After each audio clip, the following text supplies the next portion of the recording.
নমস্কাৰ অসম লাইভ 24 লগতে এনবি নিউজৰ প্ৰতিগৰাকী দৰ্শকক এই সময়ত মই অৰূপ মৰাঙে স্বাগতম জনাইছোঁ আৰু আজি যেহেতু বৰখাপাৰা ক্ৰিকেট ষ্টেডিয়ামত আজি ক্ৰিকেটৰ এক মহাৰণ আছে আৰু এই ক্ৰিকেটৰ মহাৰণত আসলতে ৰাজস্থান আৰু কলকাতা এই দুইটা দলৰ মাজত কোন জিকিব কোন হাৰিব বা কোনে আজি বলিষ্ঠ ভূমিকা গ্ৰহণ কৰিব এই সম্পৰ্কে আপোনালোকৰ লগত কথা পাতিম আৰু আপোনালোকৰ এই অনুষ্ঠানটোত বা আপোনালোকৰ লগত আজি কথা পাতিবৰ কাৰণে আজি আমি এগৰাকী বিশেষ অতিথি আসলতে স্পেশাল গেষ্টক আমি আমন্ত্ৰণ কৰি আনিছোঁ আমি বিভিন্ন সময়ত এনে ধৰণৰ ক্ৰিকেটৰ লগত জড়িত বিভিন্ন যিসকল খেলুৱৈ আছে বা যিসকল ক্ৰিকেটাৰ আছে তেওঁলোকক আমন্ত্ৰণ কৰিবলৈ চেষ্টা কৰোঁ প্ৰথমতে যিগৰাকী ব্যক্তি সেই ব্যক্তিগৰাকীক মই আপোনালোকক চিনাকি কৰাই দিম কিন্তু তাৰ পূৰ্বে মই প্ৰথমতে তেখেতৰ নাম জনাব বিচাৰিছোঁ তেখেত হৈছে সৈয়দ জাকাৰিয়া জাফৰী এটা কথা হ'ল এই সৈয়দ জাকাৰিয়া জাফৰী আসলতে কোন হয় তেখেত সেই সম্পৰ্কে মই এই মুহূৰ্তত আপোনালোকক তেখেতৰ এটা সৰু প্ৰফাইল আমি প্ৰস্তুত কৰিছিলোঁ প্ৰফাইলটো এই মুহূৰ্তত আপোনালোকক পঢ়ি শুনাব বিচাৰিছোঁ আৰু সৈয়দ জাকাৰিয়া জাফৰী আসলতে কোন আছিল সৈয়দ জাকাৰিয়া জাফৰী এগৰাকী A class cricketer top class cricketer আৰু তেখেতৰ প্ৰফাইলটো আমি আপোনালোকক সৰু খুব সংক্ষেপত আপোনালোকক জনাব বিচাৰিছোঁ এই মুহূৰ্তত আৰু তেখেত হৈছে বেটিং লেফ্ট হেণ্ডত কৰে উইকেট কিপাৰ বেটছমেন লগতে 1995 টু 1999 ৰেলৱেজ হৈ তেখেতে খেলিছিল আৰু অন্যহাতে 1992 টু 2007 লৈকে তেওঁ অসম টিমত আছিল আৰু অন্যহাতে 2007-8 তেওঁ হায়দৰাবাদ হিৰো যি ক্লাব ক্ৰিকেট আছিল ক্লাব ক্ৰিকেটতো তেখেতে অংশ লৈছিল আৰু অন্যহাতে 2018 আৰু 19 তেওঁ অসম যি ৰঞ্জী দল আছিল সেই ৰঞ্জী দলৰ তেওঁ প্ৰশিক্ষক আছিল মুখ্য প্ৰশিক্ষক আছিল অন্যহাতে বাংলাদেশ প্ৰিমিয়াৰ লীগৰ তেওঁ ফৰ্মাৰ সিইও আছিল আৰু এই আছিল সৈয়দ জাভেদ জাকাৰিয়াৰ তেখেতৰ যি সৰু প্ৰফাইল সেই সৰু প্ৰফাইলটো এই মুহূৰ্তত আমি আপোনালোকক পঢ়ি শুনালোঁ দেখুৱাবলৈ চেষ্টা কৰিলোঁ এবাৰ আমি পোনে আজি যি বৰখাপাৰাত যি ক্ৰিকেট আছে সেই ক্ৰিকেটৰ সম্পৰ্কে তেখেতৰ লগত কথা পাতিম লগতে সেই তেতিয়াৰ ক্ৰিকেট আৰু আজিৰ ক্ৰিকেট সেই যিটো পৰিৱেশ সেই পৰিৱেশৰ সম্পৰ্কত কথা পাতিম লগতে বাংলাদেশৰ যিটো ক্ৰিকেটৰ পৰিৱেশ বা যিটো বাংলাদেশ প্ৰিমিয়াৰ লীগ চলি থাকে বা হয় প্ৰতি বছৰে যেনেদৰে IPL চলে ঠিক তেনেদৰে বাংলাদেশ প্ৰিমিয়াৰ লীগৰ পৰিৱেশ কেনে সেই সম্পৰ্কে তেখেতৰ লগত কথা পাতিম পোনে মই আপোনাক আমাৰ অনুষ্ঠানলৈ স্বাগতম জনাইছোঁ নমস্কাৰ ধন্যবাদ আৰু আমি নিজে খুব সুখী অনুভৱ কৰিছোঁ যে আজি আপুনি আমাৰ লগত আছে এগৰাকী এ ক্লাছ ক্ৰিকেটাৰ হয়তো বহুলোকে জানে হয়তো বহুলোকে নাজানে আৰু যিসকলে নাজানে তেওঁলোকৰ বাবে আমি এই ব্যৱস্থাটো কৰিলে যাতে আপোনালোকে জানক তেখেত কোন হয় আপোনালোকে চিনক তেখেত কোন হয় পুনে এতিয়া মই যাব বিচাৰিছোঁ যিহেতু আজি বৰখাপাৰাত দেখা পোৱা গৈছে যে বৰখাপাৰাত এখন হাই ভল্টেজ খেল আছে আৰু সেই হাই ভল্টেজ খেলখনত এফালে যদি চোৱা যায় ৰাজস্থানৰ দল অন্যফালে চোৱা যায় তেনেহ'লে কলকাতা এতিয়া গুৰুত্বপূৰ্ণ কথাটো হ'ল দুইটা দল তেওঁলোকে প্ৰথম এখন মেটচ খেলিলে দুইটা দলে এখন মেটচত তেওঁলোকে পৰাস্ত হ'ল আৰু দুইটা দলৰ কাৰণে আজি মেটচখন অতিকৈ গুৰুত্বপূৰ্ণ কিয়নো দুইটা দলে পৰাজিত দল আৰু তেওঁলোকক পইণ্টছ টেবুলত তেওঁলোকক পইণ্টছ লাগে আগুৱাই যাবৰ কাৰণে আৰু আজিৰ খেলখনত বিশেষকৈ ৰাজস্থানৰ দলটো তেওঁলোকে যিটো তেওঁলোকৰ ঘৰুৱা পৰিৱেশত খেলিব অন্যহাতে কলকাতাৰ যিটো দল তেওঁলোকে ইতিমধ্যে বাহিৰৰ পৰা আহিছে বা তেওঁলোকে যিখন খেল আছিল সেই খেলখন খেলি তেওঁলোকে গুৱাহাটীলৈ আহিছে আপুনি কি দেখিছে যিহেতু এগৰাকী আপুনি ক্ৰিকেটৰ সম্পৰ্ক বা ক্ৰিকেটৰ লগত জড়িত থকা ব্যক্তি সেই সময়ত আপুনি এই পৰিৱেশটো কেনেকৈ ক'ব পোনপ্ৰথমে ধৰক মই ৰিয়ানক কংগ্ৰেচুলেশ্যন জনাম যেন সি অসমত বা অসমৰ হৈ পেলাই এটা ফ্ৰেঞ্চাইজি ক্ৰিকেটত কেপ্টেইনচি কৰা এইটো এটা খুব ডাঙৰ আমাৰ কাৰণে আমি অপৰচুনিটি বুলি ক'ম তাৰ উপৰি আজি খেলখনৰ কথা যিহেতু সুধিছে মই ক'ম যে ইটছ এ 50-50 চান্স T20ত আপুনি ক'ব নোৱাৰে বাট ষ্টিল যদি অন পেপাৰ্ছ যদি চাই definitely KKR is on top KKR বহুত অভিজ্ঞ খেলুৱৈ আছে বহুত কেইখন অভিজ্ঞ খেলুৱৈ ৱেৰেজ ৰাজস্থান ৰয়েলছ এই বছৰ বহুত নতুন প্লেয়াৰৰ নতুন য়ংষ্টাৰ্ছ লৈ আহিছে তেওঁলোক যোৱা বছৰ যেনেকৈ জৰ্জ বাটলাৰ আছিলে ট্ৰেণ্ট বল্ট আছিলে এইবাৰ তেনেকৈ অভিজ্ঞ বলিং এটেকটো কিন্তু বহুত নতুন so' that is I think তাতে অকণমান শ্লাইট ডিছএডভান্টেজ হ'ব পাৰে কিন্তু but definitely it's a T20 game you can't say anything যেতিয়ালৈ আপুনি মানে you have to give your best এনেকুৱা এটা হ'ব পাৰে নেকি যিহেতু ৰাজস্থানৰ দলটোৱে তেওঁলোকে ঘৰুৱা পৰিৱেশত যিহেতু তেওঁলোকে এতিয়া ইউজটো হৈ আছে তেওঁলোকে ইতিমধ্যে গুৱাহাটীত আহি তেওঁলোকে বহু বছৰ ইয়াৰ পূৰ্বতো দেখা পাইছোঁ তেওঁলোকে ইতিমধ্যে চৰ্চা কৰে ইয়াৰ আগতো খেল আৰম্ভ হোৱাৰ পূৰ্বে তেওঁলোকে গুৱাহাটীলৈ আহিছে গুৱাহাটীৰ তেওঁলোকে যিটো SC ষ্টেডিয়াম আছে তেওঁলোকে তাত প্ৰেক্টিছ চলাই আছে আৰু যি অডিয়েঞ্চ থাকিব বিশেষকৈ কিন্তু ক্ৰিকেটৰ এটা ডাঙৰ এডভান্টেজ অডিয়েঞ্চৰ ক্ৰাউডটোৰ ওপৰত যথেষ্ট ডিপেণ্ড কৰে আৰু সেই যিটো ক্ৰাউড লগতে নিজৰ ঘৰুৱা পৰিৱেশ সেই ফালৰ পৰা ৰাজস্থানৰ দলটো ক'ৰবাত নহয় ক'ৰবাত এটা প্লাছ পইণ্ট আছে নেকি? ডেফিনেটলি এওঁলোকে ইয়াতে কেম্প কৰি আছে, আজি নহয় আজি 3 বছৰৰ পৰা বিভিন্ন সময়ত কেম্প কৰে আৰু এই বছৰো তেওঁলোকে বিফৰ IPL 2টা কেম্প কৰি গৈছে আৰু ইয়াত তাৰ উপৰিও অসম ক্ৰিকেটৰ লগত তেওঁলোকৰ আমাৰ এটা ৰাজস্থান ৰয়েলছৰ একাডেমিও আছে য'ত আমাৰ ল'ৰাখিনিও আমাৰ প্ৰেক্টিছ কৰে অসমৰ হয় অসমৰ যোনটো আসাম ক্ৰিকেট একাডেমি সেইটো পাৱাৰ্ড বাই ৰাজস্থান ৰয়েলছ হয় নেকি? হয়, এইটো প্ৰথমবাৰ মই গম পালোঁ, আচলতে বহু মানুহে চাগে আজি প্ৰথমবাৰ গম পাইছে, ভাল কথা তেতিয়াহ'লে। চ' সেইটো কাৰণে ধৰক আৰু তাৰ উপৰিও তেওঁলোকে যিহেতু ইয়াতে কেম্প কৰি গৈছে there might be use to the conditions to use হোৱা আৰু যিহেতু ৰিয়ান আছে definitely the crowd support will be huge. নিশ্চয় সেইটো এটা এডভান্টেজ ডেফিনেটলি এডভান্টেজ হ'ব। আৰু এটা কথা মই আমাৰ দৰ্শকসকলক আৰু এটা কথা ক'ব বিচাৰিছোঁ, যিহেতু ৰিয়ান পৰাগ ইতিমধ্যে তেওঁ যিটো ফ্ৰেঞ্চাইজি ক্ৰিকেট তেওঁ ইতিমধ্যে খেলি আছে জাতীয় দলত, ক'বলৈ গ'লে ভাৰতীয় জাতীয় দলত তেওঁ ইতিমধ্যে খেলাৰ সৌভাগ্য ঘটিছে। যোৱাবাৰ দেখিলোঁ আমি দুখনকৈ তেওঁ ছিৰিজত তেওঁ ভাগ ল'লে, শ্ৰীলংকা অন্যহাতে জিম্বাবুৱে, 2টা ছিৰিজত তেওঁ ভাগ ল'লে। আৰু যদিও মানে ইণ্টাৰনেশ্যনেল খেলত তেওঁ অভিজ্ঞতা খুব কম, কিন্তু আপুনি ৰিয়ান পৰাগক, যিহেতু ৰিয়ান পৰাগে ফ্ৰেঞ্চাইজি হ'ব বা ৰিয়ান পৰাগৰ ষ্টাৰ্টিং লেভেলৰ পৰা আপোনাৰ নেতৃত্বত ৰিয়ান পৰাগে খেলিছে বা আপুনি নিজে কোচ কৰিছে, তো ৰিয়ান পৰাগৰ যিটো খেলৰ শৈলী, যিটো খেলৰ ষ্টাইল, সেই ষ্টাইলটো আপুনি আমাতকৈ বেছি বেটাৰ জানে। তো আপুনি ৰিয়ান পৰাগৰ সেই তেতিয়াৰ ৰিয়ান পৰাগ আৰু আজিৰ যিটো ৰিয়ান পৰাগ, যিটো বেটিং, সাধাৰণতে ৰিয়ান পৰাগক কোৱা হয় যে ৰিয়ান পৰাগে খুব এগ্ৰেছিভ ক্ৰিকেট খেলে, আগত খেলিছিল, কিন্তু লাষ্ট ছিজনটোত দেখা পোৱা গ'ল যে ৰিয়ান পৰাগে খুব এটা মেচিয়ৰ্ড ক্ৰিকেট খেলিলে, য'ত ৰাজস্থানৰ য'ত তেওঁলোকে আটকি গৈছিল, য'ত তেওঁলোকে ফচি আছিল, তেনেকুৱা ধৰণৰ স্থিতিৰ পৰা ৰিয়ান পৰাগে কিন্তু খেল উলিয়াই লৈ গৈছিল। তো ৰিয়ান পৰাগৰ তেতিয়াৰ ৰিয়ান পৰাগ আৰু এতিয়াৰ ৰিয়ান পৰাগৰ মাজত আপুনি ডিফাৰেঞ্চটো কি দেখিছে? বহুত ডিফাৰেঞ্চ, এতিয়া মেচিউৰিটিটো আহিছে তেওঁৰ ওপৰত, বহুতখিনি ডিফাৰেঞ্চ, খেলি বহুতখিনি মেচিউৰিটি আহিছে। প্ৰথমতে ধৰক আমি যদি ৰাজস্থান ৰয়েলছৰে যদি জাৰ্ণিটো চাওঁ, তেওঁ নম্বৰ 6 নম্বৰ 7 বেটিং কৰিছিলে, এতিয়া লাহে লাহে তেওঁ দেখিছোঁ লাষ্ট ইয়াৰ দেখিছোঁ নম্বৰ 4 নম্বৰ 5 বেটিং কৰিছে আৰু এইবাৰটো ফাৰ্ষ্ট মেটছত নম্বৰ 3 বেটিং কৰিছে। চ' ডেফিনেটলি তেওঁৰ maturity level has come up আৰু সেইটো কাৰণে আপোনাৰ যোন মেনেজমেণ্ট আছে ৰাজস্থান ৰয়েলছৰ তেওঁক সেইকাৰণে আপগ্ৰেড কৰিছে আৰু সেই মেচিউৰিটি লেভেলটোত সৰুৰ পৰাই সি দেখাইছিলে। মইতো তাক জন্মৰ পৰাই পাইছোঁ, যিহেতু মই তেওঁৰ দেউতাকৰ লগত একেলগে খেলা আৰু মাকৰ লগতো মই জড়িত, কিয় কাৰণে তেখেত আমাৰ স্কুলৰ ছাৰ আছিল, RP Baruah sir, late RP Baruah ছাৰৰ ছোৱালী, আমাৰ স্কুলৰ খেলা হ'লে তাই আহিছিলে। চ' সেই তেনেকৈ এটা আমাৰ ঘৰুৱা এটা আছিলে আমাৰ। চ' সেইকাৰণে তাৰ জন্মৰ পৰাই মই দেখা পাইছোঁ। চ' সি যি 2017ত মই যেতিয়া কোচ আছিলোঁ বা 2018ত যেতিয়া হেড কোচ আছিলোঁ, সি আছিলে তেতিয়াই মই কৈছিলোঁ যে he can be a very good white ball player. Times of ইণ্ডিয়াত চেন্নাইত এটা ইণ্টাৰভিউত মই কৈছিলোঁ যে Riyan can be a very good, আৰু সেই বস্তুটোত সেইটো প্ৰুভ কৰিলে সি গৈ পেলাই, সি ইণ্ডিয়া টীম প্ৰথম অসমৰ হৈ পেলাই ইণ্ডিয়া টীম পালেগৈ। চ' আই থিংক এই মেচিউৰ লেভেলটোতো আহিছে আৰু এইবাৰ মই আকৌ তাক এটাই মানে দিম, এডভাইচ কৰিম যে যোৱা বছৰ যিটো আপোনাৰ সি মেচিউৰলি যোনটো আহি নম্বৰ 2 আছিলে বেটিঙত, যোনটো গোটেই IPLৰ, সেই বস্তু যেন সি কেৰি কৰিব পাৰে। কেপ্টেইনচি ইজ এ ডিফাৰেণ্ট থিং, কেপ্টেইনচি আজি আছে কালি নাই, বা কেপ্টেইনচি এটা এডেড বাৰ্ডেন, এণ্ড এডেড বাৰ্ডেনটো পোৱাৰ কাৰণ হ'ল যে তাৰ পাৰফৰ্মেঞ্চ। সেইকাৰণে এইবাৰো যেন সি সেই পাৰফৰ্মেঞ্চটো আৰু কৰি যাব পাৰে। যোৱাবাৰ 2 আছিলে, এইবাৰ যেন নম্বৰ 1 হয় ইণ্ডিয়াত। নিশ্চয়। এতিয়া আপোনাৰ মই আহিব বিচাৰিছোঁ কেপ্টেইনচিৰ, যিহেতু যদি চোৱা যায় তেনেহ'লে মোৰ আই থিংক ৰিয়ান পৰাগ চাগে 23 এজত কেপ্টেইনশ্বিপ হোৱা ইণ্ডিয়াৰ চাগে ওৱান অফ দ্য য়ংগেষ্ট কেপ্টেইন হ'ব চাগে, যিয়ে ফ্ৰেঞ্চাইজি ক্ৰিকেটত কেপ্টেইনশ্বিপ কৰিছে। আৰু ৰাজস্থানৰ দৰে এটা মানে ব্যয়বহুল এটা ডাঙৰ ক্ৰিকেট বৰ্ডত তেওঁ এগৰাকী হয়তো 7 নম্বৰ, য'ত চেন ওৱান আছিল, য'ত এটা সময়ত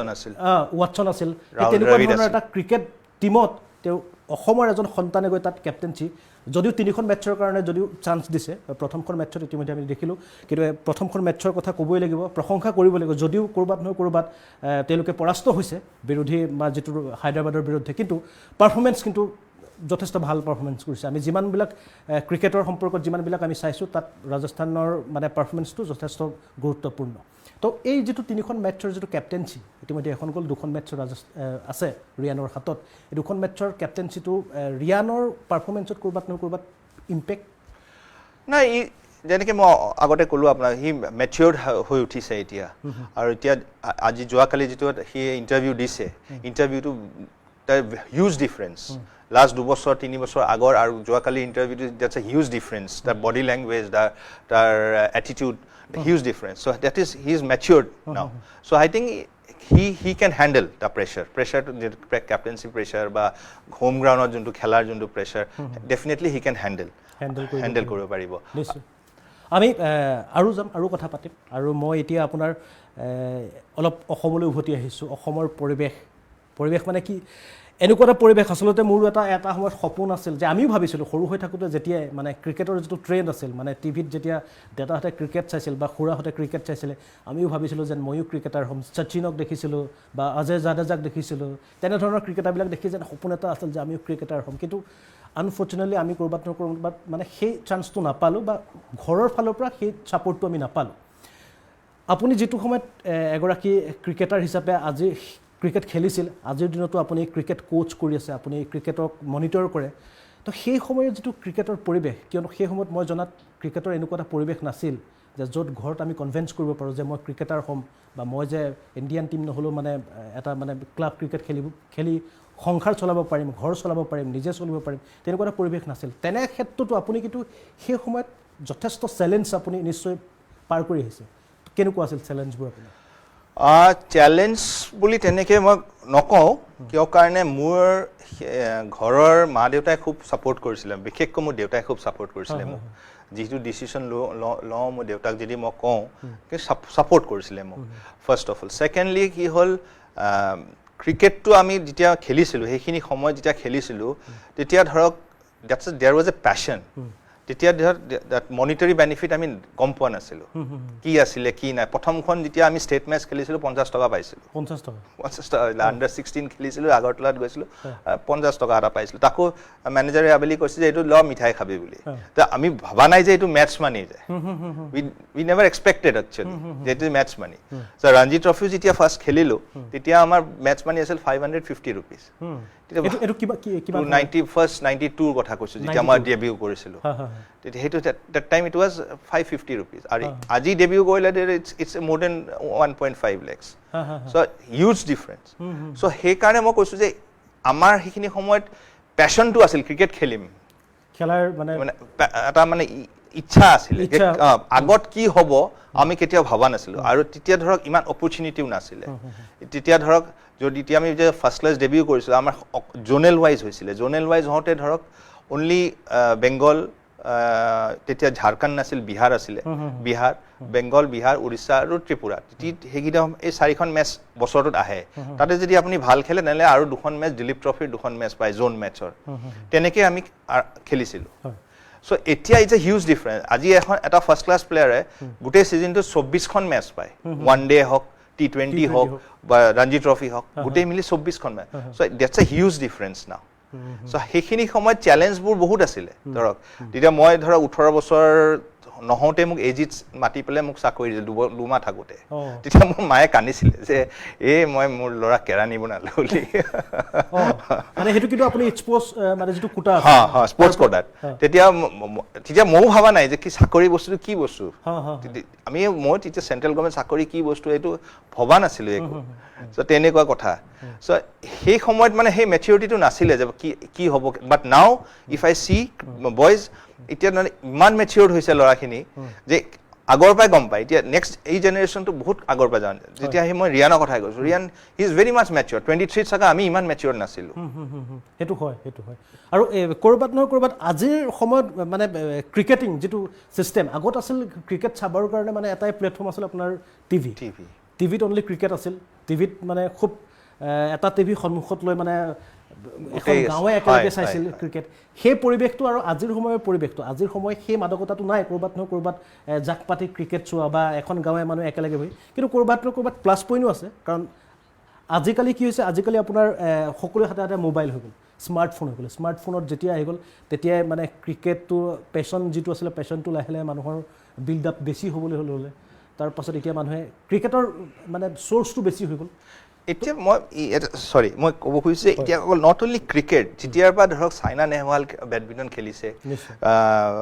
মেৰী কম বক্সিং কৰিছে এতিয়া চাব আপোনাৰ আৰু যেতিয়াৰ পৰা ধৰক IPL আৰম্ভ হৈছে তেতিয়াৰ পৰা চাব আমাক তেতিয়া মা দেউতাই ষ্টেডিয়ামলৈ লৈ যোৱা নাছিলে এতিয়া কিন্তু গাৰ্জেনে ল'ৰা ছোৱালীক লৈ যায় যে খেলক সেনেকুৱা এটা পৰিৱেশ আহি পৰিছে আজিকালি সেইখিনি সময়ত কিন্তু গাৰ্জেনে মনা কৰিছিলে নালাগে খেলিব পৰ এতিয়া কিন্তু উল্টা হৈছে মানে এতিয়া আৰু গাৰ্জেনে এনকাৰেজ কৰে হয় এটা মই এতিয়া বহুতখিনি এতিয়া মানে য'তে যাওঁ মই ইনফেক্ট মই আমাৰ কাৰ্যালয়তে দেখিছোঁ বাহিৰত গ'লেও দেখিছোঁ মানে অ'কে পঢ়াটো এটা বস্তু পঢ়িব লাগে ঠিকে আছে পঢ়া বাট তাৰ লগত যিটো এক্সট্ৰা কাৰিকুলাম যিটো আছে যিটো স্পৰ্টছ হওক বা যিটো ড্ৰামা হওক বা যিটো মিউজিক হওক বা যিটো গান হওক তেনেকুৱা ধৰণৰ ডিফাৰেণ্ট যিবিলাক জ'নাৰ আছে সেই জ'নাৰবিলাকতো মানে আজিকালি দেখা গৈছে পেৰেণ্টছবিলাকে মানে তাতো মানে তেওঁলোকে মানে বস্তুটো মানে খুব ধুনীয়াকৈ মানে নিজৰ ল'ৰাক মানে ল'ৰা বা ছোৱালীক লৈ গৈছে এতিয়া মানে ইভিন ছোৱালীকো ধৰক এনকাৰেজ কৰে যে খেল তই যিহেতু মহিলা ক্ৰিকেটো আহি ওলাইছে মহিলা উমা চেত্ৰী এতিয়া কণ্ট্ৰেক্টত আহিল ইয়াৰ মাজতে মই এই কনভাৰ্চেশ্যনৰ মাজতে মই আকৌ এটা কথা ক'ব খুজিছোঁ যে এই আমাৰ এইবাৰ টেষ্ট ক্ৰিকেটৰ কাৰণেও আমাৰ যোগ্য হ'ল Asia stadium so' I think we should also' give credit to Devajit Lon তেখেতক আমাৰ ফালৰ পৰা মানে তেখেত যে অসমৰ যিটো ক্ৰিকেটৰ যিটো পৰিৱেশ এটা বহুত ডাঙৰ এটা ইভলিউশ্যন আনিছে তাৰমানে লাষ্ট 5 years বা লাষ্ট 7 yearsৰ পিছত যে ক্ৰিকেট অসমৰ এটা একদম খুব এটা পৰিৱেশ ধুনীয়া পৰিৱেশ এটা ক'ৰবাত মানে তেখেত বহুত ক্ৰিকেট গ্ৰাউণ্ড মাজুলীৰ নিচিনা জেগাটো ক্ৰিকেট গ্ৰাউণ্ডৰ বনোৱা কৰিছে বহুত ডিষ্ট্ৰিক্টত গৈ পেলাই ক্ৰিকেট গ্ৰাউণ্ড বনাইছে এতিয়া ল'ৰাক খেলক নেখেলক কিন্তু গ্ৰাউণ্ড ইনফ্ৰাষ্ট্ৰাকচাৰ হৈছে এতিয়া বহুতখিনি ইনফ্ৰাষ্ট্ৰাকচাৰ হৈ উঠিছে এতিয়া যোনখিনি আমি লেকিং আছিলে আমাৰ সময়ত লেকিং আছিলে আমাৰ নেহৰু ষ্টেডিয়ামৰ বাহিৰে আমাৰ প্ৰেক্টিছ কৰা জেগা নাছিলে জেগাই নাছিল আৰু আজিকালি আপোনালোকৰ ডিষ্ট্ৰিক্ট লেভেলটো ধুনীয়া চৰকাৰী ফালৰ তেওঁলোকে ধুনীয়াকৈ বনাই দিছে তাত ধুনীয়াকৈ তেওঁলোকে প্ৰেক্টিছ কৰিব পাৰে আৰু এটা ক'ৰবাত লোকেল লেভেলৰ যিবিলাক কোচ থাকে যিবিলাক জিলা পৰ্যায়ৰ কোচ থাকে ক'ৰবাত তেওঁলোকেও আৰ্থিকভাৱে ক'ৰবাত ফাইনেন্সিয়েলি আজিকালি এইটো কৰিও যে চলিব পাৰে নট অনলি কোচ বহুতখিনি হৈছে যেনেকৈ এতিয়া IPL টিম এটাৰ ভিতৰতে ধৰক বা ষ্টেট টিমতে কোচত বিভিন্ন ধৰণৰ কোচ আছে বেটিং কোচ বলিং কোচ বলিঙত আকৌ fast bowling coach spinner coach তেনেকৈ আছে তাৰপিছত আপোনাৰ SNC বুলি কওঁ যোনটো ষ্ট্ৰেংথ এণ্ড কণ্ডিশ্যনিং যোনটো ধৰক আপোনাৰ ফিজিকেল ফিটনেছটো চাই মেণ্টেল চাইকলজিষ্ট থাকে তাৰ ওপৰত আপোনাৰ ফিজিঅ'থেৰাপিষ্ট থাকে তাৰ ওপৰত ভিডিঅ' এনালিষ্ট থাকে তাত এতিয়া তাৰমানে আম্পায়াৰিং আছে স্ক'ৰাৰ আছে তেনেকৈ এতিয়া it's become a company type it's become a vast যে আপুনি ক্ৰিকেট খেলি পেলাই যে প্লেয়াৰ হ'ব নোৱাৰিলে কিন্তু ইউ কেন গ' টু আনাডাৰ ছেক্টৰ অলছ' সেইটো বস্তু আমাৰ সময়ত নাছিলে সেইটো বস্তু আমাৰ সময়ত ক্ৰিকেট খেল আৰু আম্পায়াৰিঙত বা এই কোনো মানে ভাবিব নোৱাৰিছিল যে এখন ঘৰ চলাব পাৰিব বুলি মই মাজতে ক'লোঁ আপুনি এটা আম্পায়াৰিঙৰ কথাটো ক'লে মই নতুন বিষয় এটা হঠাৎ মাইণ্ডত আহি গ'ল আম্পায়াৰিঙত যিহেতু মানুহে ক্ৰিকেটাৰে হ'ব বিচাৰে ক্ৰিকেটে খেলিব বিচাৰে বা বেলেগ ক্ৰিকেট মানে স্পৰ্টছতে যাব বিচাৰে কিন্তু কিছুমানে থাকে মাইণ্ডত যে আম্পায়াৰিঙো কৰিব পৰা যায় আম্পায়াৰিঙো আজিকালি মানে ভাল মানে এটা কৰিব পৰা সেই এম্পায়াৰিংটো যদি কৰিব বিচাৰে বা যিটো পঢ়িব বিচাৰে বা তাৰ যিটো সেই বস্তুটো কেনেকুৱা বাৰু আপুনি সেইটো এই আপোনাৰ যেনেকৈ কোচিঙত যেনেকৈ আমাৰ NCA লেভেলত আপোনাৰ থাকে এটা কোৰ্চ থাকে তেনেকৈ আম্পায়াৰিঙৰো তেনেকৈ আপোনাৰ প্ৰথমতে ACA লগত যোগাযোগ কৰি ACA তেনেকৈ পৰীক্ষা হয় তাৰপিছত তেওঁ গ্ৰেডিং থাকে গ্ৰেডিঙত যদি ভাল হয় ডিষ্ট্ৰিক্ট লেভেলবিলাকত কৰিব ডিষ্ট্ৰিক্ট লেভেলত যদি গ্ৰেডিং ভাল হয় তেনেহ'লে তেওঁ আকৌ নেক্সট পৰীক্ষাটো দি পেলাই তেওঁ ষ্টেট লেভেলত আহিব তেনে ষ্টেট লেভেলত ধৰক ভাল কৰিলে জুনিয়ৰ লেভেলত আহিব প্ৰথমে জুনিয়ৰ লেভেল দিব জুনিয়ৰ লেভেলত দেখিলে তাৰ গ্ৰেডিং ভাল তেওঁ ছিনিয়ৰ লেভেল যাব ছিনিয়ৰ লেভেলৰ পৰা তেওঁ আকৌ ইণ্টাৰনেশ্যনেল যাব পাৰে তেনেকৈ বহুতখিনি আগুৱাই যাব পাৰে মানে সেইটো এটা মানে আজিকালি ডাঙৰ platform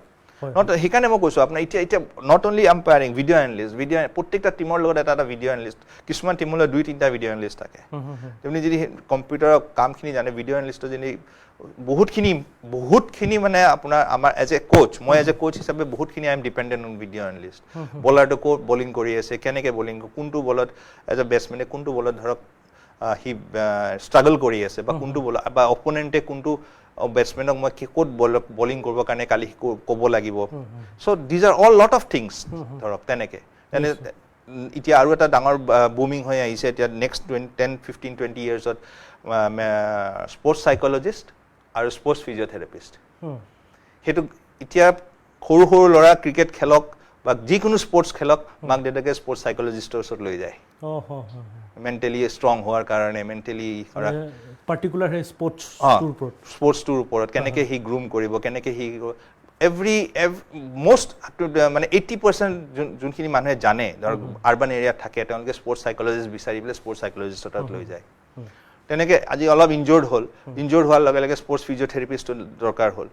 as a general physiotherapist is different sports physiotherapist is different so' সেই স্পৰ্টছ ফিজিঅ'থেৰাপিষ্টৰ ওপৰত লৈ যায় so' it's a huge market now বহুতখিনি কথা আজি গম পালোঁ অনলি ক্ৰিকেট খেলাটোৱে নহয় খেলৰ লগতো যে কিমানখিনি এটা ডাঙৰ এটা জড়িত হৈ আছে বিষয়খিনি গম পালোঁ বাৰু মই আপোনাৰ লগত আৰু কথা পাতিম এতিয়া কথাটো হ'ল আপোনাৰ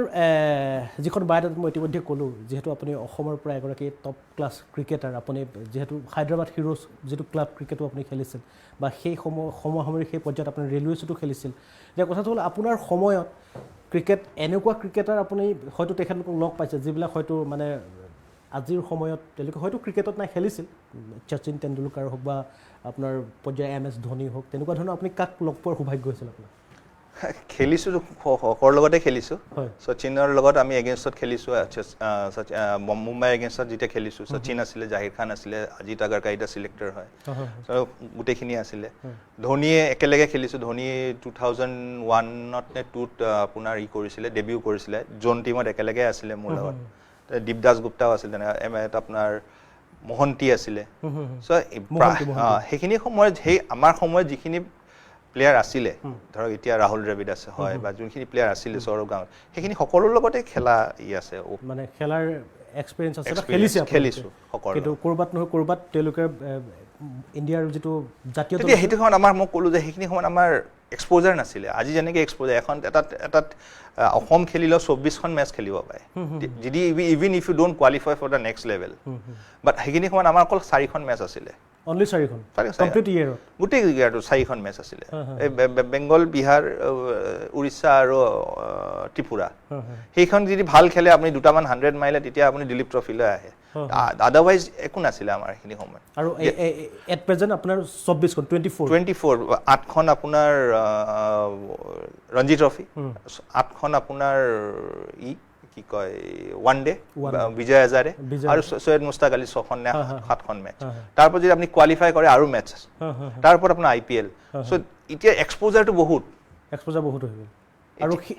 সেইটো সময়ত মেচ ফি আৰু আজিৰ সময়ত সেইটো ক'বই নালাগে মানে যদি আপুনি ষ্টেট লেভেলত যদি ক্ৰিকেট খেলি আছে 24খন মেচ যদি আপুনি ইয়েৰত খেলিছে ডেট মিনছ আপুনি মানে আজি ডেটত যদি এজন ল'ৰাই যদি 10 বছৰ যদি ক্ৰিকেট খেলে সি একো কৰিব নালাগে বেলেগ একো কৰিব নালাগে আৰু 10 বছৰ ক্ৰিকেট খেলি ধুনীয়াকৈ হি কেন সেটেল ইন হিজ লাইফ যদি হি মানি মেনেজমেণ্ট কৰিব পাৰে হি কেন সেটেল ইন হিজ লাইফ আৰু এটা কথা যথেষ্ট মানুহৰ উৎসুক আছে তেওঁলোকে জানিব বিচাৰিছে বিষয়টো যিহেতু আমি ইতিমধ্যে সৰু প্ৰফাইলটোত আপোনাৰ কথাটো ক'লোঁ যে আপুনি অসমৰ পৰা টপ ক্লাছ ক্ৰিকেটাৰ আপুনি বাংলাদেশৰ যিটো জাৰ্ণি মানে যিটো বাংলাদেশ প্ৰিমিয়াৰ লীগ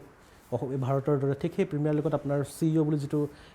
টেগ আছে বা আপুনি তাত লগত জড়িত হৈছিল সেই জাৰ্ণিটোৰ কথা অকণমান আপোনাৰ পৰা এইটো একচুৱেলি 2012ৰ কথা 2012 যেতিয়া ফাৰ্ষ্ট বাংলাদেশ প্ৰিমিয়াৰ লীগ আৰম্ভ হোৱাৰ সময়ত তেতিয়া কলকাতা এটা ইভেণ্ট মেনেজমেণ্ট গ্ৰুপ আছিলে গেম অন বুলি তেওঁলোকে মোৰ লগত যোগাযোগ কৰিলে গেম অনে যে আপুনি ইণ্টাৰেষ্টেড নেকি আৰু এতিয়া এইটো নতুন মই আগৰ পৰা কেতিয়াও মই এডমিনিষ্ট্ৰেশ্যনৰ কোনোদিন হোৱা নাছিলোঁ বাট চেলেঞ্জটো ল'লোঁ লৈ পেলাই গ'লোঁ তাত বহুতখিনি চেলেঞ্জ পালোঁ প্ৰথমতে কিয় কাৰণে তেওঁলোকৰ তাত না মেমৰেণ্ডাম আছিলে কেনেকৈ খেলটো আগবঢ়াব লাগিব কি কৰিব লাগিব গোটেই কামখিনি এটা উইদিন 2 মান্থছ আমি কৰিব লগা হ'ল অকশ্যন কেনেকৈ হ'ব কি নহ'ব আমি গোটেই আকৌ IPL হৈ থাকে IPLৰ পৰা গোটেই কাগজখিনি লৈ পেলাই গাঁঠি পঢ়িব লাগে কেনেকৈ হয় কেনেকৈ মানে ফৰ্মেটটো কেনেকৈ কৰিম কি নকৰিম তেওঁলোকে একো নাজানিছিলে সেইখিনি সময়ত তো খালি তেওঁলোকক মানে পাতিব লাগে প্ৰিমিয়াৰ লীগ এখন তেনেকুৱা আছিলে চ' কেনেকৈ পাতিম কি কৰিম চ' সেই প্ৰথম ইয়াৰটো খুব চেলেঞ্জিং আছিলে একচুৱেলি সেই তাৰ অকশ্যনৰ পৰা আৰম্ভ কৰি ইণ্টাৰনেশ্যনেল প্লেয়াৰ মেনেজমেণ্টৰ পৰা আৰম্ভ কৰি ইণ্টাৰনেশ্যনেল অফিচিয়েল যেনেকৈ আপোনাৰ এই আম্পায়াৰ হওক মেচ ৰেফাৰী হওক এইবিলাকক কেনেকৈ কৰিব লাগে সেই চবখিনি মোৰ দায়িত্ব আছিলে সেইখিনি সময়ত আৰু আপুনি তাৰ ক্ৰিকেটৰ পৰিৱেশ আৰু ইয়াৰ ক্ৰিকেটৰ পৰিৱেশৰ মাজত কি পাৰ্থক্যটো দেখিছে? এতিয়া চাওক তাত 2012 যদি আমি চাওঁ আৰু এতিয়া যি বাংলাদেশ ক্ৰিকেট চাওঁ, it's also a huge difference. Bangladesh cricket এতিয়া কিন্তু বহুতখিনি আগবাঢ়ি গৈছে। কিয় কাৰণে এগেইন IPL নোহোৱাৰ আগত ইণ্ডিয়ান ক্ৰিকেট চাওক আৰু IPL হোৱাৰ পিছত ইণ্ডিয়ান ক্ৰিকেট চাওক। এতিয়া ইণ্ডিয়ান ক্ৰিকেটত 3-4টা টিম বনাব পৰা এটা আমাৰ মানে অলৰেডি বনি আছে বুলি ক'ব পাৰি। আপোনাৰ T20 কাৰণে এটা বেলেগ টিম, আপোনাৰ ওৱান ডে কাৰণে এটা বেলেগ টিম, টেষ্টৰ কাৰণে এটা বেলেগ টিম, ইভেন T20ত আপোনাৰ 2টা টিম খেলিব পাৰে। এনেকুৱা এটা সময়ত কোভিডৰ সময়ত শ্ৰীলংকাত এটা টিম খেলি আছিলে, এইফালে ইংলেণ্ডত এটা টিম খেলি আছিলে। চ' তেনেকুৱা আমাৰ এটা পৰিৱেশ আহি পৰিছে। চ' it is because date প্লেয়াৰৰ confidence লেভেলটো যোনটো পাইছে, যোনটো আজি যেনেকৈ ৰিয়ানে ধৰক জৰ্জ বাটলাৰৰ লগত যোৱা বছৰ ইমান বছৰ জৰ্জ বাটলাৰৰ লগত আছে, আজি এই বছৰ আপোনাৰ এই জফ্ৰা আৰ্চাৰৰ সঞ্জু চেমছঙৰ লগত। চ' এই যে ড্ৰেছিং ৰুম শ্বেয়াৰ কৰে, ইহঁতৰ ৱৰ্ক এথিক কেনেকুৱা, কেনেকৈ খেলিছে, কি কৰিছে, কি খাদ্য খাইছে, কেনেকৈ মেটচ এখন খেলাৰ আগতে কি প্ৰিপাৰেশ্যন কৰিব লাগে, অল দিছ থিংছ। এতিয়া ডমেষ্টিক লেভেল ক্ৰিকেটাৰ যোন সৰু প্লেয়াৰবোৰ যোনখিনি উঠি আহিছে, যেনেকৈ ধৰক এই বেষ্ট এক্সাম্পল আজি ডেটত যদি দিব পাৰোঁ তেনেহ'লে এই যে বৈভৱ সূৰ্যবংশী নে কোন 13 ইয়াৰ্ছৰ যোনটো প্লেয়াৰ, 13 ইয়াৰ্ছৰ প্লেয়াৰজনে যদি আজি ড্ৰেছিং ৰুম শ্বেয়াৰ কৰিছে ধৰক জফ্ৰা আৰ্চাৰৰ লগত বা আমাৰ সঞ্জু চেমছঙৰ লগত, তো সেই হেটমায়াৰ লগত, তেতিয়া সেইটো মানে তেওঁ কিমানখিনি আগবাঢ়ি শিকিব, কনফিডেন্স লেভেলটো কিমান ওপৰত যাব। ছেইম থিং আপোনাৰ সেই বাংলাদেশ ক্ৰিকেটৰ কথাও মই কৈছোঁ। তেতিয়ালৈকে আপোনাৰ বাংলাদেশ ক্ৰিকেটৰ তেওঁলোকে মানে অকণমান নিজকে পিছুৱাই ৰাখিছিলে, কিন্তু এতিয়া যেতিয়া গেইল হত খেলিছে, আফ্ৰিদি খেলিছিলে ফাৰ্ষ্ট ইয়েৰত, গেইল খেলিছিলে, তেতিয়া ড্ৰেছিং ৰুম শ্বেয়াৰ কৰা আৰম্ভ কৰিলে। এতিয়া চাবত তেওঁলোকৰ ক্ৰিকেটটো উঠি আহিছে ওপৰলৈ, লাহে লাহে বস্তুটো উঠি আহিছে ওপৰলৈ, মানে গ্ৰেজুৱেলি লাহে লাহে উঠি আহিছে। Not like India, but still যোনটো তেওঁলোকৰ আছিলে বা তাতকৈ আগৰ পৰ্যায়টোতকৈ এতিয়া উঠি আহিছে বেটাৰ। মানে আপুনি যিহেতু অসমৰ ক্ৰিকেটৰ লগত জড়িত বা আপুনি ক্ৰিকেটটো চায়ে বা ক্ৰিকেটৰ লগত আমি জাষ্ট অডিয়েঞ্চ, আমি খেলখনে চাওঁ, কিন্তু আপুনি ক্ৰিকেটৰ ভিতৰুৱা কথা জানে, গোটেই পৰিৱেশ পৰিস্থিতিৰ কথা আপুনি বুজি পায়। তো এই পৰিৱেশ পৰিস্থিতিৰ পৰা যদি চোৱা যায়, আজিৰ সময়ত অসমৰ ক্ৰিকেট বা অসম দলৰ যিসকল ক্ৰিকেটাৰ আছে বা যিসকল খেলুৱৈ আছে, ৰিয়ান পৰাগক নো ডাউট অসম দলত তেওঁ খেলে, ডমেষ্টিক ক্ৰিকেটত তেওঁ আহে, কিন্তু তাৰ পাছত তেওঁ ফ্ৰেঞ্চাইজি ক্ৰিকেট খেলিব যায় বা ভাৰতীয় মূল দলতো তেওঁ সুবিধা পালে, ইতিমধ্যে ভাৰতীয় দলত তেওঁ এণ্ট্ৰি হৈছে। এতিয়া কথাটো হ'ল অসমৰ যিসকল ক্ৰিকেটাৰ আছে, ক্ৰিকেটাৰ ভৱিষ্যতে ফ্ৰেঞ্চাইজি ক্ৰিকেট খেলিবৰ কাৰণে, টিম ইণ্ডিয়াত যাবৰ কাৰণে তেনেকুৱা ধৰণৰ প্ৰতিভাসম্পন্ন ক্ৰিকেটাৰ আপুনি দেখিছে? আছে, নাথাকা নহয়, বহুতখিনি আছে। খালি এতিয়া কি হৈছে, অকণ কনচিষ্টেণ্ট পাৰফৰ্মেঞ্চ লাগিব। এতিয়া মুক্তাৰ হুছেইনে কনচিষ্টেণ্টলি পাৰফৰ্ম কৰি আছে, আৰু এভৰি ইয়াৰ মই দেখিছোঁ তেওঁ কোনোবা না কোনোবা ফ্ৰেঞ্চাইজি, এইবাৰ লাষ্ট 2 বছৰৰ পৰা অকশ্যন লিষ্টতো আহিছে তাৰ নাম। So' it's a matter of time, আৰু অলপ ফ্ৰেঞ্চাইজি ক্ৰিকেটৰ লাকো লাগে, লাক লাগে কাৰণে কি কোনে ক'ত ফটকৈ দেখা পায়। যেনেকৈ আপুনি এতিয়া কেৰালাৰ প্লেয়াৰজন দেখিলে, ফটকৈ কোনোবাই মুম্বাই হয়, চ' তাত কোনোবাই যদি দেখা পায় বা কোনোবাই যদি ফটকৈ পিক কৰে, এটা লাকো লাগে। গোটেই কিমান কোটিৰ মাজত সেই বলাৰটোক, তেনেকুৱা বলাৰ ধৰক বম্বেত যদি চাই বা কোনোবা বেলেগ ষ্টেটত যদি চাই, আছে, কিন্তু নাথাকে নহয়। আছে। এতিয়া তাৰ আপোনাৰ যিটো বিঘ্নেশ পুথুৰ যদি চোৱা যায়, সি কেৰালাৰ ষ্টেট লেভেলত কোনো ক্ৰিকেট খেলা নাছিল, সি ক্লাব ক্ৰিকেট খেলিছিল, আৰু ক্লাব ক্ৰিকেটৰ পৰা সি ডাইৰেক্ট মুম্বাই টিমত তেওঁ এণ্ট্ৰি পাই গৈছে। তো ক'ৰবাত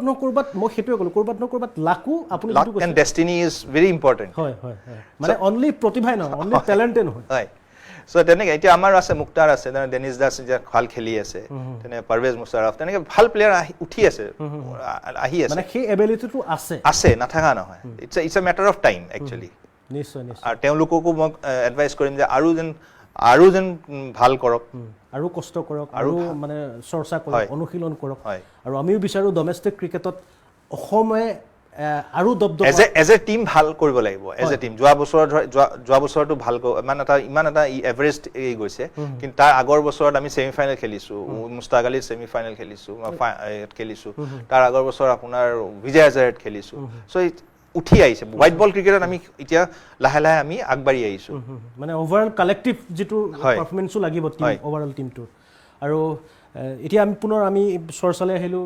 ফ্ৰেঞ্চাইজি ক্ৰিকেটলৈ, যিহেতু ৰিয়ান পৰাগ 3খন মেটছৰ কাৰণে কেপ্টেইনশ্বিপ তেওঁক চান্স দিছে, চান্স পাই গৈছে, 3খন মেটছত কেপ্টেইনশ্বিপ কৰিছে। ইন ফিউচাৰ ৰিয়ান পৰাগে মানে পাৰ্মানেণ্ট ধৰি লওক এটা ইয়াৰ ফুল কেপ্টেইনশ্বিপ কৰিবৰ কাৰণে ক'ৰবাত ন ক'ৰবাত এইটো এটা গ্ৰীণ ছিগনেলো হ'ব পাৰে নেকি ৰিয়ানৰ? হ'ব পাৰে, এইটো ডাঙৰ কথা নহয়। কিয় কাৰণে এইটো it is just A beginning. আমি ইমান আগলৈ ভাবিব নালাগে একচুৱেলি, মোৰ এজ এ ইমান আগলৈ নাভাবি ইটছ এ বিগিনিং। আজি ধৰক এই 2খন মেচ যদি জিকিব পাৰে তেখেতৰ কেপ্টেইনশ্বিপ নেক্সট 2খন মেচ, তেখেতৰ নিজৰ কাৰণে ভাল। আৰু তাৰ ওপৰত মই আৰু এটা কথা বাৰে বাৰে কৈছোঁ, নিজৰ পাৰফৰ্মেঞ্চটো, নিশ্চয় সেই পাৰফৰ্মেঞ্চটো কৰিব লাগিব। পাৰফৰ্মেঞ্চটো হয়, তাৰমানে যোৱা বছৰ যিটো তেওঁ ছেকেণ্ড হৈ আছিলে গোটেই ইণ্ডিয়াৰ ভিতৰত, এই বছৰো যেন আৰু আগবাঢ়ক তেনেকৈ। অৰেঞ্জ কেপ হোল্ডাৰো হৈছিল যোৱা বছৰ। হয়, সেই বস্তুটো লাগে। কেপ্টেইনশ্বিটো এটা এডেড আপোনাৰ কি কয় এডেড ৰেছপনচিবিলিটি, বাট আল্টিমেটলি পাৰ্চনেল যোনটো আপোনাৰ পাথৱে যোনটো নিজৰ পাথৱেটো আপুনি সদায় মেইনটেইন কৰি যাব লাগিব, সেইটোৱে। আৰু আজি ধৰক তেওঁ ৰাজস্থানত আছে, কালি মুম্বাই ইণ্ডিয়ানো হ'ব পাৰে, বা কালি চেন্নাইও হ'ব পাৰে। ফ্ৰেঞ্চাইজি ক্ৰিকেট ইউ নেভাৰ ন'। হয় হয়, সেইটোৱে ফ্ৰেঞ্চাইজি ক্ৰিকেটত আজি ৰাজস্থানত আছে, এইটো ডেট মিনছ এইটো নহয় যে ৰাজস্থানতে থাকিব, হয়তো বেলেগ এটা বেলেগতো যাব পাৰে। নিশ্চয় নিশ্চয়। বাৰু যেই নহওক আমি আপোনাৰ লগত আৰু কথা পাতিম, কিন্তু বেছি কথা নাপাতো যিহেতু আমাৰ লিমিটেড সময় আছিল। মই অনুষ্ঠানটো শেষ কৰিম, কিন্তু শেষ কৰাৰ পূৰ্বে মই যিসকল নতুনকৈ ক্ৰিকেট খেলিবৰ কাৰণে আগ্ৰহ আছে, বা যিসকল অসমৰ যুৱক যুৱতীয়ে ক্ৰিকেট খেলিবৰ কাৰণে, বা যিসকল সৰু সৰু ল'ৰা ছোৱালী আজিকালি দেখোঁ যে দেখি ভাল লাগে, তেওঁলোকে বেগ এটা লৈ বেট বল লৈ তেওঁলোকে খেলৰ প্ৰতি ইমান আগ্ৰহ আহিছে। যিহেতু আগ্ৰহটো মেইন কথা নহয়, আগ্ৰহৰ সমান্তৰালত এখন প্লেটফৰ্মো আছে। আৰু সেই যিসকল ল'ৰা ছোৱালী নতুনকৈ যিসকলে ক্ৰিকেটৰ প্ৰতি ইণ্টাৰেষ্টটো বাঢ়িছে, তেওঁলোকক আপোনাৰ ফালৰ পৰা এই সময়ত আপুনি কি ক'ব? এটাই কথা ক'ম যে তোমালোকৰ পেশ্যনটো, যেনেকৈ এতিয়া মই মোৰ ক্ৰিকেট জাৰ্ণিটো মই ক'লোঁ, যেনেকৈ পেশ্যনটো খুব ইম্পৰ্টেণ্ট। আগ্ৰহ যোনটো ৱৰ্ড ক'লে আপুনি, আগ্ৰহ যদি থাকে সেই লাইনত আগবাঢ়ি যোৱা। নাচাবা তুমি কিমান যে মই এইটো হ'ম বা এইটো কৰিম, আগ্ৰহটো আছে, জাষ্ট গ' ফৰ ইট। তাৰপিছত লাহে লাহে ধৰা তুমি কি কয় ভাল কোচ এজনৰ আণ্ডাৰত, এতিয়া যেনেকৈ উমা বোকাঘাটৰ পৰা ওলাই আহিছে, উমা চেত্ৰী। চ' তেনেকৈ আপুনি ভাল কোচ এজনৰ লগত যদি প্ৰেক্টিচ কৰা, তেনে ডেফিনেটলি প্ৰেক্টিচ, কিন্তু নিজৰ পাৰ্চনেলি নিজে কিন্তু বহুতখিনি পাৰ্চনেলি ডিচিপ্লিন হ'ব বহুত ইম্পৰ্টেণ্ট। মানে স্কুলত আপোনাক পঢ়াব, কিন্তু বাট সেই যিখিনি পঢ়াব সেইখিনি কিন্তু ঘৰত আপুনি পঢ়িব লাগিব। বহুতখিনি ইম্পৰ্টেণ্ট কথা পাৰ্চনেলি যিহেতু ওলাইছে কথাটো, ডিচিপ্লিনটো বহুত ইম্পৰ্টেণ্ট। ডিচিপ্লিনত বহুত ছেক্ৰিফাইচ কৰিব লাগিব, বহুতখিনি। যদি আজিৰ ডেটত কি হৈছে, ল'ৰা ছোৱালীয়ে মোবাইল নহ'লে নহয়। মোবাইল আজি আপুনি যদি বহুত ভাল ষ্টাৰ প্লেয়াৰ্ছবিলাকে যদি ইণ্টাৰভিউ চায়, তেওঁলোকে চবেই এটা কথা কয় যে মোবাইলৰ পৰা দূৰত থাকিব লাগিব। মোবাইলৰ লগত থাকিলে প্লেয়াৰ হ'ব নোৱাৰিব। সেইটো ডিষ্ট্ৰেক্ট কৰি দিব, ডেফিনেটলি ডিষ্ট্ৰেক্ট কৰিব, মাইণ্ডটো ডিষ্ট্ৰেক্ট কৰিব, ফ'কাছ ডিষ্ট্ৰেক্ট হয়, আপোনাৰ যিটো আপোনাৰ পাথৱে থাকে ফ'কাছৰ সেইটো ডিষ্ট্ৰেক্ট হয়। চ' সেই গোটেই ভেলু ছিষ্টেমটো, মানে গোটেই আপোনাৰ ভেলু ছিষ্টেমটোৱে ডিষ্ট্ৰেক্ট হৈ যায়। নিশ্চয়, ডেফিনেটলি তেখেতে আজি যথেষ্টখিনি গুৰুত্বপূৰ্ণ কথা ক'লে, আৰু ভাল লাগিল। এনেদৰে তেখেতক আমি আজি, যিহেতু খেল আছে বৰ্ষাপাৰাত, কিছু সময়ৰ পিছতে খেল ষ্টাৰ্ট হৈ যাব, আপোনালোকে সেইটো খেল চাবৰ কাৰণে অধীৰ অপেক্ষাৰে ৰৈ আছোঁ, আমিও ৰৈ আছোঁ খেল চাবৰ কাৰণে, ৰিয়ানৰ খেল চাবৰ কাৰণে, ৰাজস্থানৰ খেল চাবৰ কাৰণে, সমান্তৰালভাৱে KKRৰ খেল চাবৰ কাৰণে আমি অধীৰ অপেক্ষাৰত হৈ আছোঁ। আৰু যেই নহওক বেছি দেৰি নকৰোঁ, আৰু এইখিনিকে কৈ আমাৰ যিটো আজি ক্ৰিকেট যিটো স্পেচিয়েল ছেশ্যনৰ লাইভ আছিলে, এই লাইভৰ পৰা মই অৰূপ মৰাণে বিদায় লৈছোঁ। ধন্যবাদ।